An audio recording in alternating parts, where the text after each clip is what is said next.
अस्सलामु अलैकुम वरहमतुल्लाहि वबरकातुहू।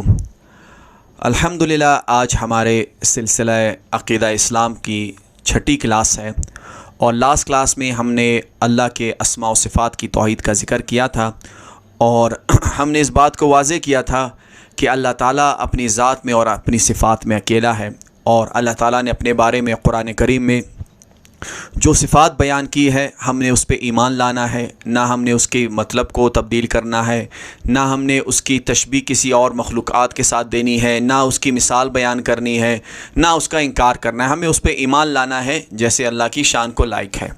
आज इंशाअल्लाह उसी सिलसिले को आगे बढ़ाते हैं और अपने अगले सवाल की तरफ जाते हैं जो बहुत ज़्यादा अहम है।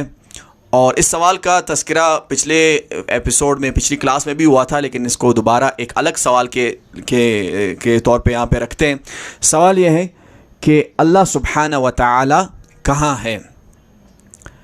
और ये सवाल हर मुसलमान को इसका सही जवाब आना चाहिए कि एक मुसलमान का कुरान और हदीस के से जो हमें अकीदा मिलता है कि अल्लाह सुब्हानहू व तआला कहाँ है, तो इसका जवाब है कि अल्लाह सुब्हानहू व तआला 7 आसमानों से ऊपर अपने अर्श के ऊपर मुस्तवी है जैसे उसकी शान को लायक है। कुरान और सुन्नत में इसके बहुत सारे दलाइल हैं कि अल्लाह सुब्हानहू व तआला कुरान करीम में फरमाता है अर्रहमान अला अर्श इस्तवा, रहमान अर्श पर मुस्तवी हुआ।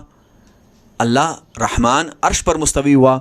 और सही बुखारी में इस्तवा की तफसीर में है कि वो बुलंद हुआ अर्श के ऊपर, यानी अल्लाह सुब्हानहू व तआला अर्श के ऊपर बुलंद हुआ। तो अल्लाह सुब्हानहू व तआला अर्श के ऊपर है जैसे उसकी शान को लायक है।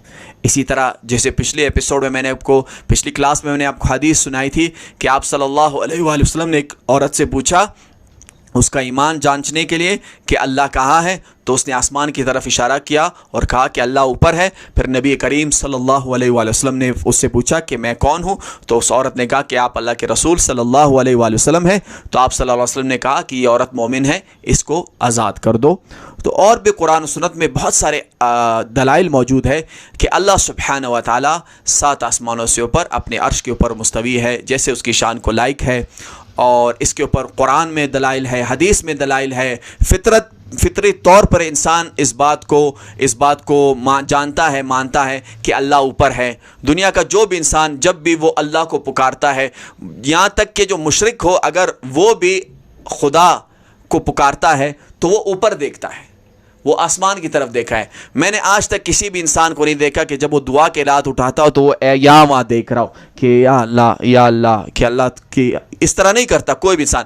फितरी तौर पे इंसान जानता है कि उसका रब उससे ऊपर है जैसे उसकी शान को लायक है। तो फितरत भी इस बात पे दलालत करती है। कुरान और सुन्नत, सबसे पहले कुरान और सुन्नत इस पे दलील है। उसके बाद सहाबा कराम ने का यही अकीदा था और हमारी फितरत भी हमें यही बताती है कि अल्लाह सुब्हानहू व तआला की शान को लायक है कि वो 7 आसमानों से ऊपर, अपने मखलूक़ात से ऊपर है, अपने अर्श के ऊपर है, हर चीज़ से ऊपर है। अल्लाह से ऊपर कोई नहीं। ये पहला अकीदा हमने पढ़ा आज अल्हम्दुलिल्लाह। इसके बाद कुरान में और हदीस की कुछ आयत में ये अल्फाज हैं कि अल्लाह तुम्हारे साथ है। जैसे अल्लाह सुब्हानहू व तआला ने मूसा अलैहिस्सलाम से और हारून अलैहिस्सलाम के तुम जाओ फ़िरौन के पास, मैं तुम्हारे साथ हूँ, सब कुछ सुन रहा हूँ और देख रहा हूँ। अब अल्लाह हमारे साथ है, लेकिन साथ होने का मतलब ये नहीं कि अल्लाह जिस जगह में मौजूद उस जगह अल्लाह अपनी ज़ात के साथ मौजूद है।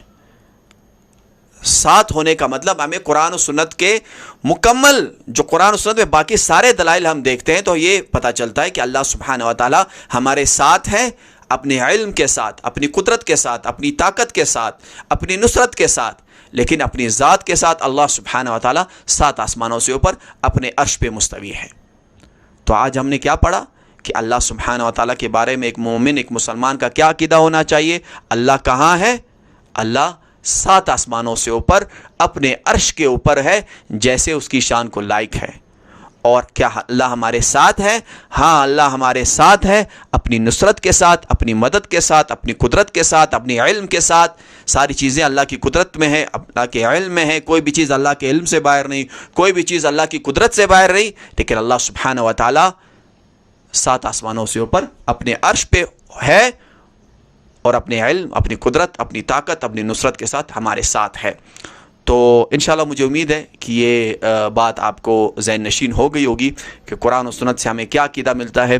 اللہ تعالیٰ توفیق دے مجھے کہ میں مزید اس ٹاپک کو اور اس مضمون کو، اسلامی عقائد کو آگے بڑھاؤں، تاکہ میں خود بھی سیکھوں اور اپنے عقیدے کو قرآن و سنت کے مطابق بناؤں، اور آپ لوگ بھی وہ صحیح عقیدہ سیکھیں جو قرآن و سنت اور صحابہ کا عقیدہ ہے۔ جزاک اللہ خیر، وآخر دعوانا ان الحمد للہ رب العالمین، والسلام علیکم ورحمۃ اللہ وبرکاتہ۔